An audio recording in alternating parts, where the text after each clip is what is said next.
आज जो हम सबको इस वीडियो में जानना है कि मेंडल के प्रयोग में एफ और पी का मतलब क्या होता है। मेंडल के प्रयोग में मेंडल के प्रयोग में मेंडल के प्रयोग में एफ और पी का मतलब क्या होता है।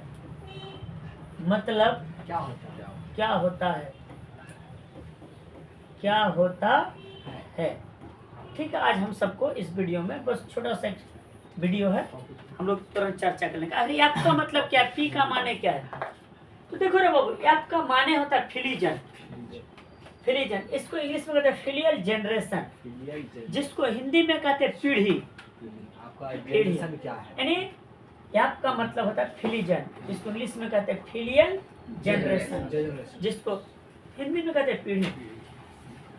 इसमें के द्वारा, इस एफ के द्वारा क्या किया जाता है जी, एफ के द्वारा संकरण के दौरान यानी हाइब्रिडाइजेशन के दौरान बनने वाली विभिन्न पीढ़ियों को दर्शाया जाता है। यानी किसी भी बीज में जब हाइब्रिडाइजेशन करवाते हैं तब अब उससे जो जितने जो पीढ़ी दर पीढ़ी जो बीज जो बनते हैं उसी को क्या किया जाता है, जिसके द्वारा एफ के द्वारा दर्शाया जाता है। यानी संकरण के दौरान बनने वाली विभिन्न पीढ़ियों को क्या किया जाता है, इसमें दर्शाया जाता है। ठीक है, तो हम लोगों ने जाना क्या, एफ का माना होता है फिलीजन, इसका इंग्लिश में करते हैं बोलते हैं फिलियल जनरेशन, जिसका हिंदी क्या होता है भाई, पीढ़ी। इसमें क्या किया जाता है, जब हाइब्रिडाइजेशन के दौरान एक संकरण हाइब्रिडाइजेशन के दौरान जो होने वाली जो बनने वाली जो पीढ़ी है, विभिन्न पीढ़ी को क्या किया जाता है, इसमें दर्शाया जाता है। फिर सुन लो, एफ का माने फिलीजन, इसको हिंदी में इंग्लिश में फिलियल जनरेशन। ठीक है, इसमें क्या क्या जब हाइब्रिडाइजेशन करवाते हैं, संकरण करवाते हैं, तो उससे एक पीढ़ी से दूसरी पीढ़ी जो बनने वाली पीढ़ी है उसी को दर्शाते हैं। अब एक आता है क्या, पी का मतलब है पेरेंटल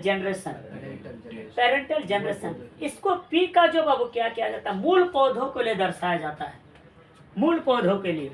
अब मूल पौधों के लिए दर्शाया जाता है। ठीक है, अब मूल पौधे से जो कुछ भी फिर तैयार किया जाएगा, हाइब्रिड तैयार किया जाएगा, उसको फिर तब जाकर के F1, F2, F3। जैसे मान लो अभी हमने क्या किया जी, गेहूं काटा, फॉर एग्जांपल गेहूं काटा। अब तो गेहूं क्या मूल जनरेशन, अब फिर उस कटा हुआ गेहूं से जब हम फिर क्या करें, हाइब्रिडाइजेशन करके बीज तैयार करेंगे, तब उसको बोलेंगे क्या, एफ। तब क्या बोलेंगे, उसको एफ में जाएगा। लेकिन अभी जो फिलहाल गेहूं क्या है आपका, पी है। पी मतलब मूल पौधे के लिए दर्शाते हैं। ठीक है, तो अब F1 का मतलब क्या होता है भाई, F1 का मतलब ये होता है पी पीढ़ी के पौधे के संकरण से उत्पन्न होने वाली पहली पीढ़ी।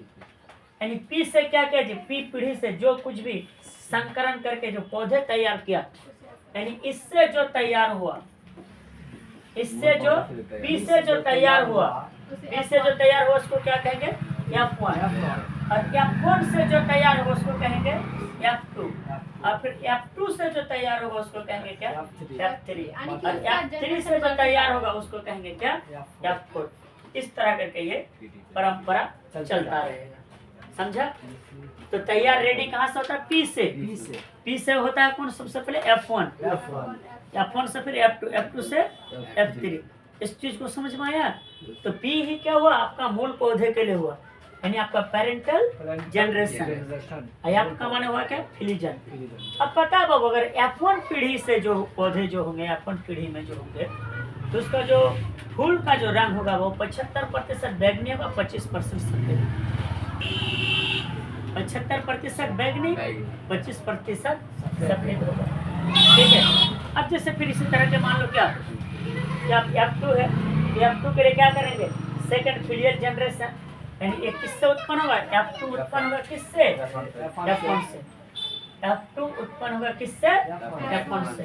फिर जैसे मान लो F3 है, इसका मतलब क्या, थर्ड फिलियल जनरेशन। ये F3 किससे तैयार होगा, F2 से।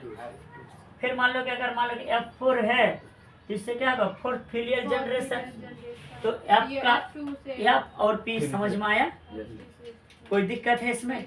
P क्या हुआ, मूल स्रोत, और P से तैयार होता है क्या, F1 से तैयार होता है F2, F2 से फिर F3, ठीक है।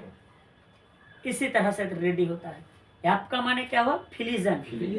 उसको इंग्लिश में क्या कहते हैं? फिलियन जनरेशन। हिंदी में कहते हैं कि उसको पीढ़ी। क्या कहते हैं उसको? पीढ़ी। ठीक, कोई दिक्कत है? तो आज के लिए इतना ही इसको रहने देते हैं। तो आप घबराएंगे नहीं कि मतलब F1 P ये सब क्या होता है आज के बाद, ठीक है। फिर हम लोग नेक्स्ट वीडियो में मिलते हैं।